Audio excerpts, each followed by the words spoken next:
So, ladies and gentlemen, welcome to the second conference delivered by Professor Diagne. All his books and articles and references are in the library, as you know, on a special shelf organized for that sake. It's called in German, in good German, Semester Apparat. You have them in the Frobenius library. Thank you for coming, Gorgi.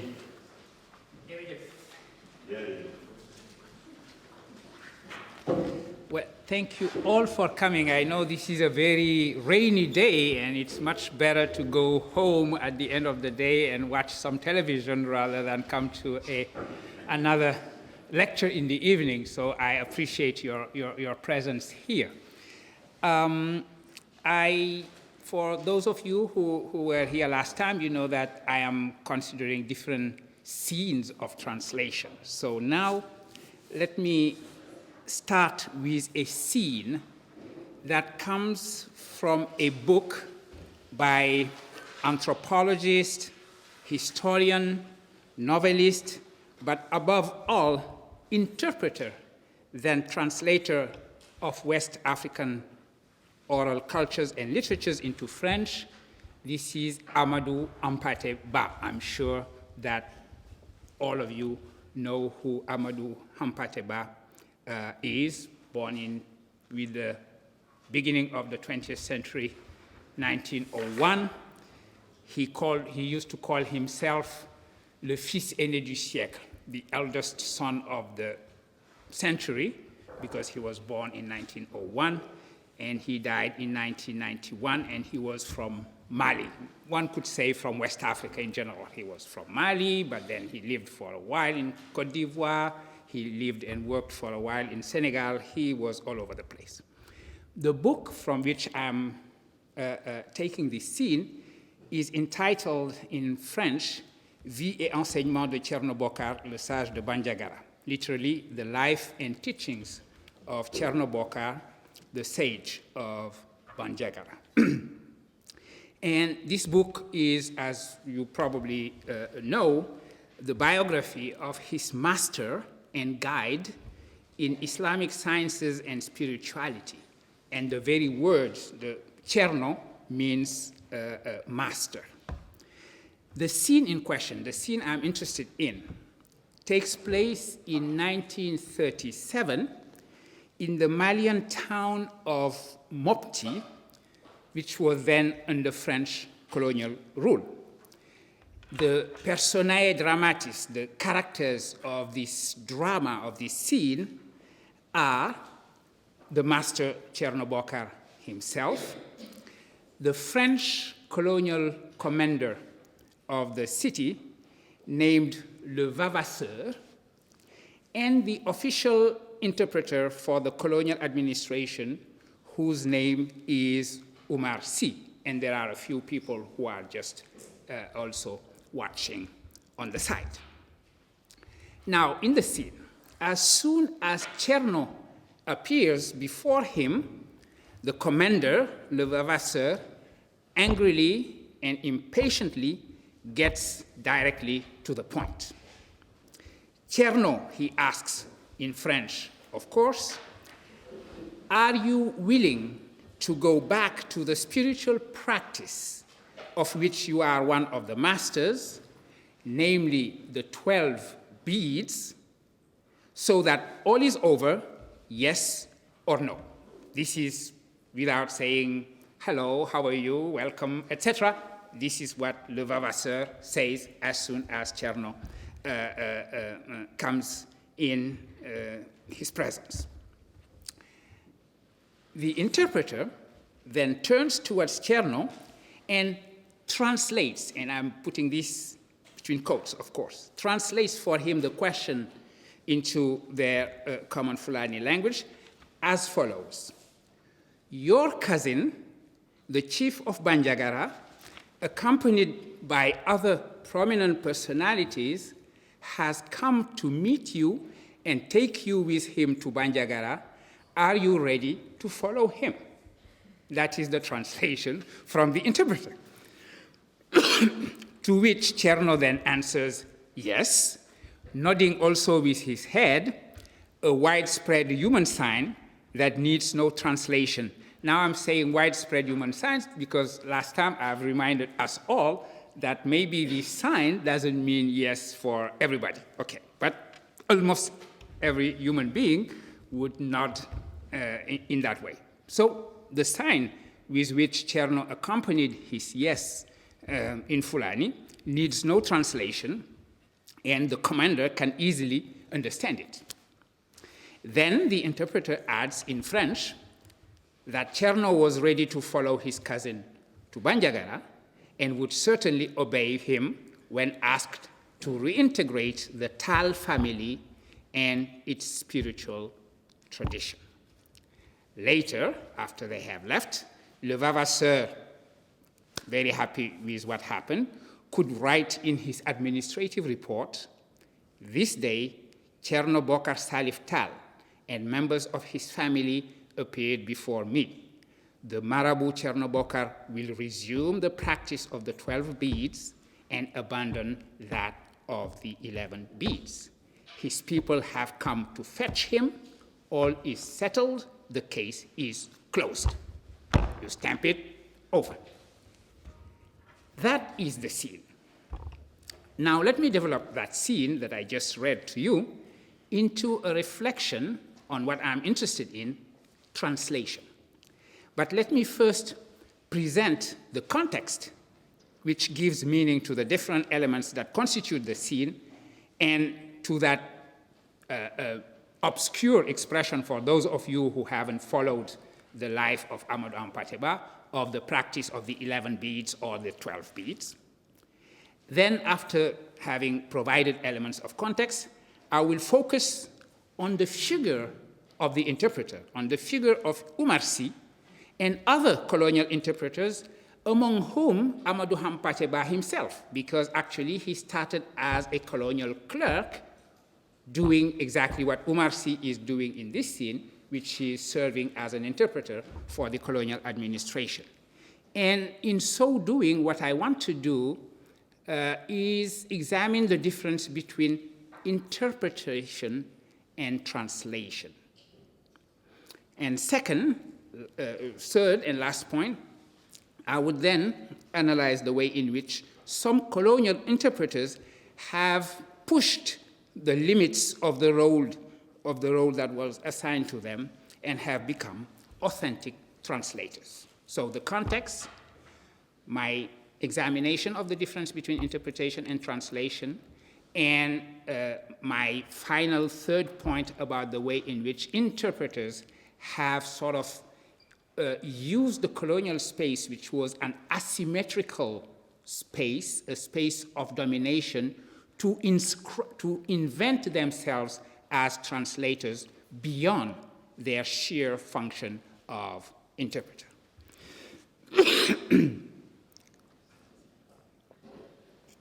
So first, the context that explains the scene I just read.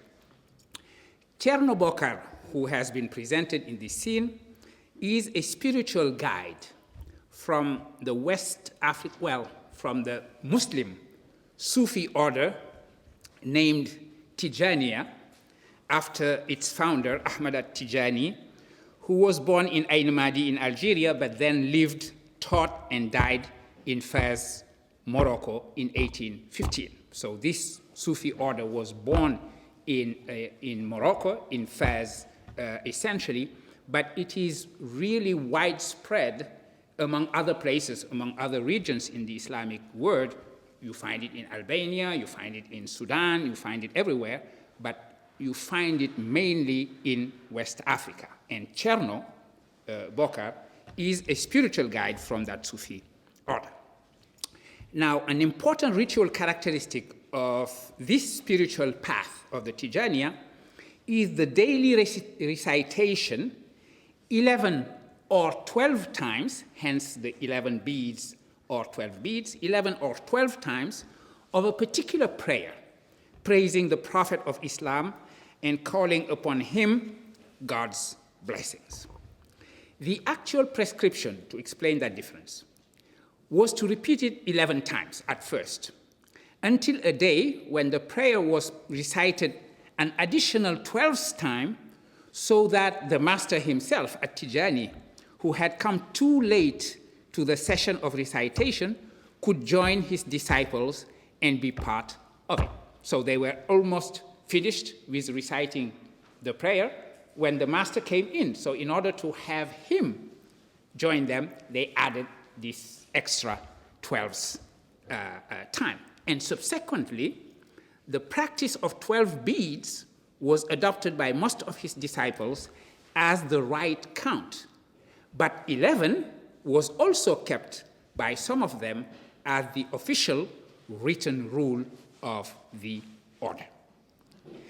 Now, the Sufi order of the Tijaniya spread throughout West Africa during the 19th and the 20th century through the jihad of the holy scholar and warrior Sheikh Umar Tal, who died in 1864 in Bandiagara, Mali, but mainly through the teachings of Tijani masters such as Cherno Bokar, who belonged to the same Tal family. His name, Tal, is actually the same as the Tal of Sheikh Umar.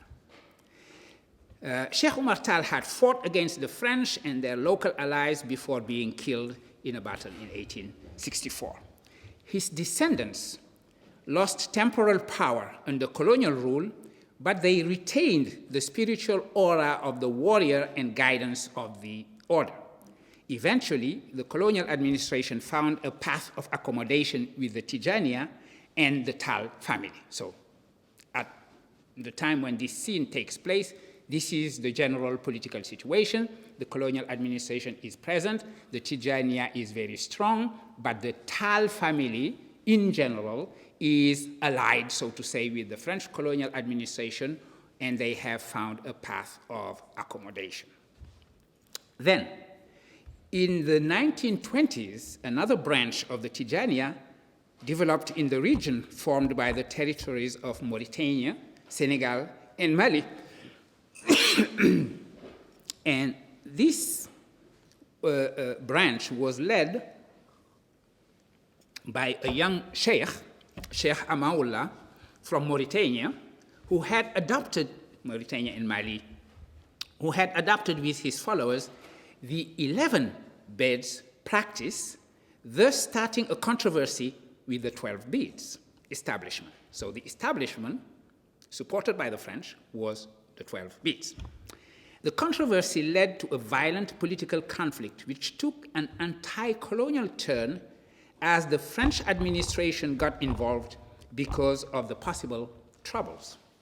Sheikh Amaoula, having always voiced his opposition to the colonial administration, was imprisoned for 5 years in 1925, then deported to Côte d'Ivoire for another 5 years. He was briefly liberated and was back in his town of Nyoro, the very town of Professor Jawara and my sister Aïsset. In 1936, thanks to the political change that happened in France that same year, remember, this is the year when the Popular Front in France came to power. So this translated into some kind of greater leniency in the colonial space. Amaoula's enemies would still insist that he was preparing a jihad. Eventually, he was arrested again in 1940, and in 1942, the Vichy governor, Buisson, deported him to Évaux-les-Bains in France. He died soon after in January 1943 and was buried in Montluçon.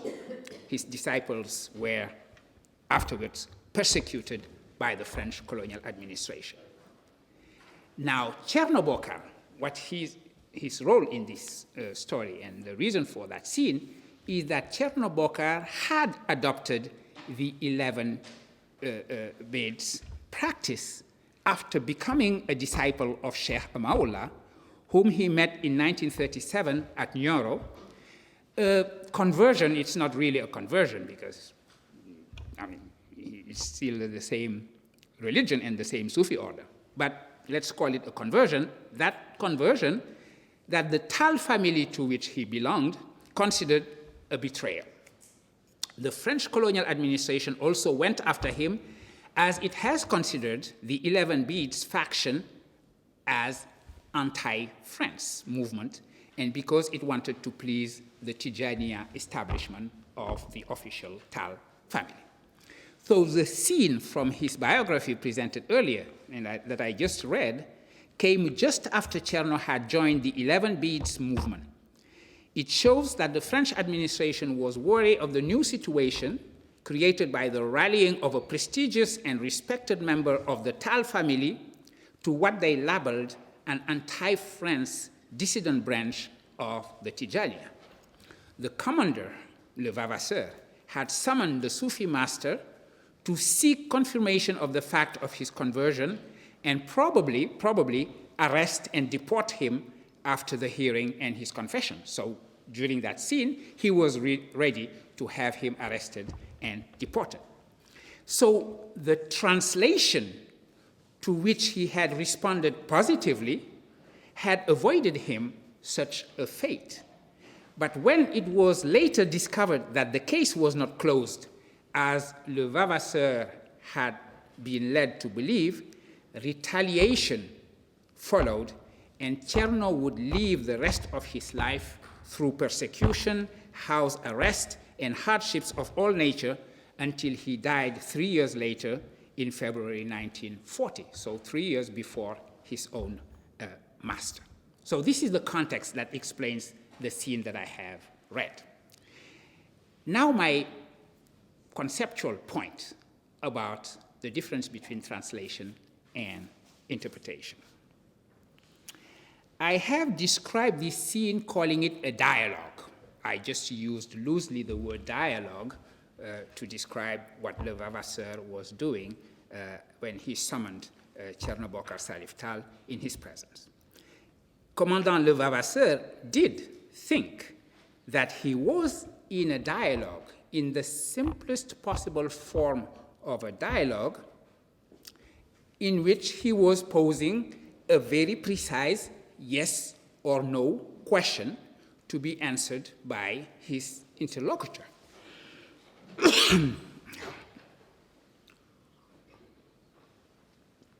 He assumed that his words were conveyed to Cherno through the interpreter, meaning that the intermediary just made the words in French pass through him, so to say, to be expressed in Cherno's tongue at the other end. Somehow, Umar Sy should be just the equivalent, the old equivalent of Alta Vista. And that, in return, the sounds that would be uttered by the Malian Sufi master, by Cherno, would come back to him, to Le Vavasseur, in the same way, accompanied by the universal body language of acquiescence that he could decipher. So this is what the scene looks like in the eyes of the commander. I have a very precise question, a close question. There are only two possibilities, yes or no. If you answer, even I, before my interpreter speaks, I could decipher the signs you have produced. The interpreter normally should not have any agency in this. And this is what the definition of interpretation is. He is supposed to be a simple intermediary, an instrument to convey words from a language into another language, salva veritate, keeping the truth. So what his job is to keep the content and just transfer it from one given language into another language, the information remaining unaltered. He was then supposed to be confined within the limits of his role as a faithful and 100% reliable truchement. Now, I'm using this word truchement. In fact, when I rework on these lectures. As I told you, I'm planning to make something of it. I will probably change my title and call it From Colonial Truchement to Post-Colonial Translator. Titles changes all the time, as we all know in this business. We are always busy changing titles of what we write. But I am interested, this word truchement is probably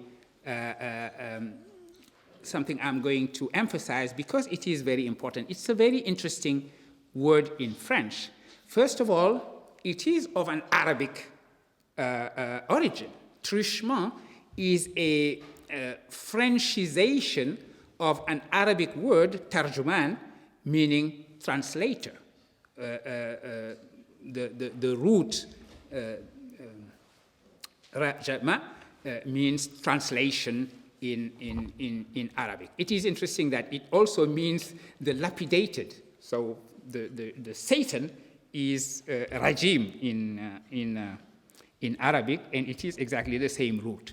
But this word has been appropriated from Arabic, and it is different somehow in its meaning from the word traducteur, translator itself. Truchement really has come to mean just instrument or means, a channel through which some effect is produced. It could even not be translation. I could say, I have received, I have heard from you or got news from you by the truchement of the post office. So it's just a tool that does the transference. So truchement is probably the best word to describe the function of the interpreter, because the truchement is not an agent, but a tool. Umar Sy was supposed to be a truchement, or a tool. Then what makes this scene remarkable is the fact that agency has been claimed here by Umar Sy, the official interpreter. We are presented with an instance of the intermediary, the simple tool, playing the colonial power by a false translation. But, and this is the important point, beyond characterizing that translation simply as false or as a betrayal of his function, we in fact understand that the decision had been made by Umar Sy, the interpreter, to save the situation, as we say in French or English, and I guess it's the same expression in German, sauver la situation. So in this case, it means save Cherno himself from himself by deceiving him in addition to deceiving the French commander. Umar Sy, in other words, as some kind of benevolent deceiver, needed the Sufi master's body language to be directly readable by Levavasseur so that it would convene with his own translation. But what was the meaning of the decision he made to deceive Levavasseur? In fact, what Umar Sy understood is that the hearing as it was set and the yes or no closed question as it was asked failed to take into account the true situation, that is to say, the reality of the whole affair. He knew Cherno, and he knew that he could not possibly be the agitator and the troublemaker that for Levavasseur an answer no to his question would make him to be. And he also knew that the master would not answer yes just to avoid trouble. So the Umar Sy's deceptive interpretation was done in the name of what the true rendering, the true translation of the whole situation was. In other words, you can consider him a deceiver at the first level. But in truth, and reading his intentions in this deception, he does believe that he is the one who understands the totality of the situation and that it is his duty, actually, to translate the totality of that situation and go beyond the yes or no scene that would betray the truth of the matter. So simply interpreting in this case, that is to say, transferring a given meaning from a language to another, would have been the real deception. What was then needed was a translation. We needed to go from interpretation to translation, whereby the totality of the meaning would be present, a situation far more complex where, yes, Cherno is a partisan of the 11 Beats movement, or no, Cherno could not possibly be an agitator and an anti-France troublemaker, could be both true beyond the binary yes or no to which Le Vavasseur wants to reduce the hearing. Both Le Vavasseur and Cherno are agents of simplification for opposite reasons. For totally different reasons, they would simplify the situation into the predictable consequence a yes or no answer would have. The former, Le Vavasseur, because he is the power to decide what is right and wrong, and the power simplifies. The latter, that is Cherno, because he is committed by his faith to the simple, bare truth, and saints also simplify. The wisdom between these two absolutists of interpretation, the wisdom of Omar Sy is to establish translation and transaction. The wisdom of Omar Sy is to understand that the truth is not simple and is best served not in interpretation, but in translation, that is, transaction. So he makes the move from the instrumental nature of the truchement, or the intermediary, who simply transmits information up to the colonial administration and conveys instructions down to the colonized administered, to the agency of a mediator. In so doing, the interpreter aims at moving from interpretation to translation and at the establishment of a true dialogue. Now, beyond this scene, for the past 2 decades, if you are absolutely familiar with the literature, obviously, for the past 2 decades, historians of colonialism have paid great attention to the important actors of a third space in the colonial space, the space of hybridity, participating both in the word of the imperium and that of the colonized. Intermediaries and other colonial clerks have become categories of great interest in the studies of empires, with a focus more particularly on the figure of the interpreter and the question of translation in general in colonial context. Full understanding of the colonial encounter in its complexity supposes this exploration of what Omi Baba has called a third space, complicating the face-to-face colonizer-colonized. Taking that into account means questioning the one-sided dimension of interpretation as an interpreter, a representative par excellence of the third space, always inevitably end up exceeding the role of a mere truchement. Great attention has been paid, thus, to the transactional nature of the colonial system and to the figure of the interpreter as its best manifestation and illustration. Let me just share with you a couple of titles. 2 titles could be thus evoked.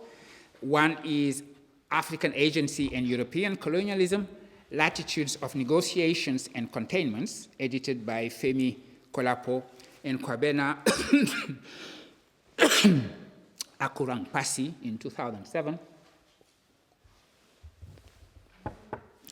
Another one is intermediaries, interpreters, and clerks, African employees in the making of colonial Africa, edited by Benjamin Lawrence, Emily Lynn Osborne, and Richard Roberts in 2006.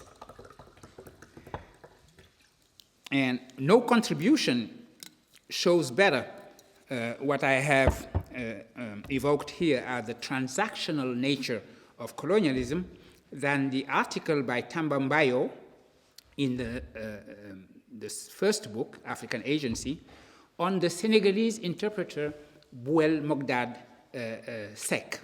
His text is entitled Bouel Mogdad Seck, Interpretation and Mediation of Colonialism in Senegal. Just like Ampateba, but many decades earlier, Bouel Mogdad Seck was a colonial interpreter. He was born in 1826 and he died in 1880, and he was very influential, actually, shaping in a few domains, actually, the colonial policy. So here are the clerks that are used as tools for the administration, the colonial administration, who turned out to be real agent and of transaction, and Bouel Mogdad Seck is one of those. The very title of that article expresses the important notion of African agency under colonial rule as a move from interpretation to mediation or transaction, action in some respect through translation. But having said that, actually, I'm presenting a too rosy picture, as if Umar Sy by himself had just decided, okay, I am going to expand my role as an interpreter into that of a translator, if we accept the difference I'm exposing between the two. Because we should ask the question, ultimately, is a real dialogue possible in the colonial context and space? Antoine Berman, and I mentioned last time that Antoine Berman's philosophy of translation is really what inspires me and what is at the foundation of my thinking throughout these lectures on translation. Antoine Berman has written that there is a contradiction between, on the one hand, the fundamental drive of any given culture, a fortiori an imperial one, to appropriate and reduce to itself other cultures and languages, and, on the other hand, what he calls the ethical aim of translation, which implies, I quote him, openness, dialogue, crossbreeding, and decentering. Let me quote at length Antoine Berman, because this is a very important passage which is at the center of my own thinking. Every culture wants to be self-sufficient and use this imaginary self-sufficiency in order to shine forth on the others and appropriate their patrimony. Ancient Roman culture, classical French culture, and modern North American culture are striking examples of this. Here, translation occupies an ambiguous position. On the one hand, it heeds this appropriationary and reductionary injunction and constitutes itself as one of its agents. This results in ethnocentric translations, or what we may call bad translations. But on the other hand, the ethical aim of translating is by its very nature opposed to this injunction. The essence of translation is to be an opening, a dialogue, a crossbreeding, a decentering. Translation, and this conclusion by Antoine Berman is very important, translation is a putting in touch with, or it is nothing. To put languages and cultures, end of quote, to put languages and cultures in touch with one another is precisely the ultimate goal of translation, what interpretation doesn't do.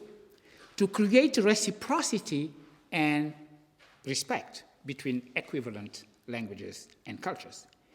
It must be recalled that Amadou Hampâté Bâ himself, as I said, started his career as an interpreter at the service of the colonial administration, like Umar Sy, whose trick to save Cherno from punishment he has reported. In fact, Amadou Hampâté Bâ has published in 1973 a novel, L'étrange destin de Vangrin ou les roueries d'un interprète africain.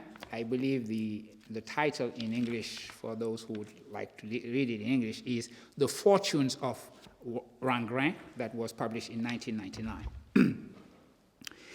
And that novel is largely autobiographical, as it describes precisely the life of an interpreter who helped the colonial administration establish its rule over the West African territories that it controlled in the early 20th century, and who could sometimes use his privileged position, just like Umar Sy, to manipulate, I'm quoting Hampâté Bâ, to manipulate the Europeans and even defend other Africans against them. Beyond the anecdotes about the interpreters are tricksters. What is important, I believe, is the way in which they expanded the significance of their position as écrivains interprètes, writers/interpreters, which was their official title, by becoming translators of their cultures and the literature of their own indigenous languages. To use the title of American anthropologist Ralph Austin, and who wrote an article entitled Interpreters Self-Interpreted, these colonial clerks created their autonomous voices by interpreting themselves. In other words, the move they made was from being truchement towards turning back around their sight towards their own culture and translating those cultures and languages into the colonial languages. That colonialism understands translation not as relation or transaction and reciprocity, but as a one-directional process of assimilation, has found, obviously, its best expression in the views of British historian and politician Lord Thomas Macaulay concerning the value of non-European languages and the meaning of educating colonized people. In his famous Minute on Indian Education, that he delivered in 1835 in the British Parliament, he addressed the question of the best way to employ fund for, I quote, the intellectual improvement of the people of India. Given what was for him a simple fact that, I quote him again, the dialects commonly spoken among the natives contain neither literary nor scientific information, he argued that it would take huge enrichment if any valuable work were to be translated into those languages. So the only possible improvement would come through some language not vernacular among the indigenous people. Then Macaulay asked whether such a language could be Sanskrit or Arabic. Of course, the choice he was considering here, Sanskrit would have been the language of Hindu law, and Arabic would have been the language of Sharia or Islamic law. But this was a purely rhetorical question for him, as he quickly dismissed and ridiculed the very possibility of making such a choice. Even the poetry in those tongues, he said, is not comparable the least to European languages, and as to cooperation, why would learners be involved in what is the exclusive privilege of the teachers to prescribe in what languages students have to be educated? So, of course, English would stand as the language of education and intellectual improvement, as it stands preeminent even among the languages of the West, said Macaulay. In other words, English not only is good for these indigenous people, but even in the West, if all these people, them French and German, would learn some English, it would be much better for them. Therefore, what Greek and Latin were to Europe, English must be to India. In summary, and given the constraints of limited means, as he said, Macaulay concludes his minute by saying this: "We must at present do our best to form a class who may be interpreters between us and the millions whom we govern, a class of persons, Indian in blood and color, but English in taste, in opinions, in morals, and in intellect. To that class, we may leave it to refine the vernacular dialects of the country, to enrich those dialects with terms of science borrowed from the Western nomenclature, and to render them by degrees fit vehicles for conveying knowledge to the great mass of the population." This is the best possible definition of what colonial vertical interpretation is. Macaulay obviously speaks of translation in terms that are the opposite of Berman's notion of the ethics of translation being putting in touch. This is because the colonial space rests, by definition, upon the notion of an imperial language that defines the meaning of translation simply as vertical transfer through interpreters. What the colonial écrivain-interprète tried to achieve by becoming écrivains of their own cultures, writers of their own cultures in the imperial language, was to introduce reciprocity to transform that space into a space of dialogue. Hence the move made by Amadou Hampâté-Bâ from interpretation to the writer of African culture. To come back to his case, he worked to become a mediator between languages and cultures and to turn the colonial context into a space of translation and reciprocity. When in 1942 he was recruited as a research assistant at the Institut Français d'Afrique Noire, IFAN, which has become, as you know, Institut Fondamental d'Afrique Noire, so that the acronym is kept, but the colonial aspect is wiped out. Thanks to the director of IFAN, Théodore Monod, Amadou Hampâté-Bâ was able to devote himself mainly to the task of transcribing and translating West African oral literatures into French. And then this is the way in which interpreters have come to reinvent themselves and to translate their own situation of in-betweenness into literary creation. Now, there are two ways of looking at such an endeavor, to conclude. One way is to consider that, in fact, translation of oral African literature into French only means an assimilation of the local and particular cultures into the imperial and universal language through which it could only truly exist and even simply survive. As we know, Amadou Hampâté-Bâ has famously declared that this was the condition for actually saving orality, and he famously declared at the tribune of the UNESCO that in Africa, all the people who are dying are the equivalent of libraries disappearing in flames. This is so well known that people don't even attribute it to him anymore. They think this is an African proverb. Everything is an African proverb.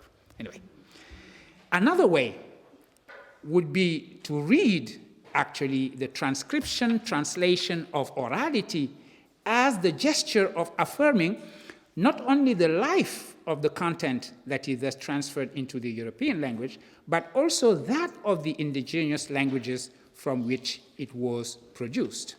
In other words, the oral text translated into French is also the presence, virtual of course most of the time, but sometimes also very explicit, of the language from which it was recreated. To his reading of Amadou Hampâté-Bâ's memoirs, Amkoulel l'Enfant Peul, Ralph Austin has given the following title: From a Colonial to a Post-Colonial African Voice, Amkoulel l'Enfant Peul. And Ralph Austin indicates that although Amadou Hampâté-Bâ and another colonial clerk from Cameroon, Mukuri, entered colonial service only in the 1920s, they are the first who were taken by their exceptional talents beyond their level of employment as interpreters and to truly write. That is why to consider Amadou Hampâté-Bâ both a colonial and a post-colonial voice at once makes great sense. A colonial voice as a truthman and an interpreter, a post-colonial voice as a recreator of literature in the imperial language, and this recreation of the oral literature in the imperial language is going to be the topic of my next third lecture, which allows me to end here, and thank you for your listening and your patience. Thank you.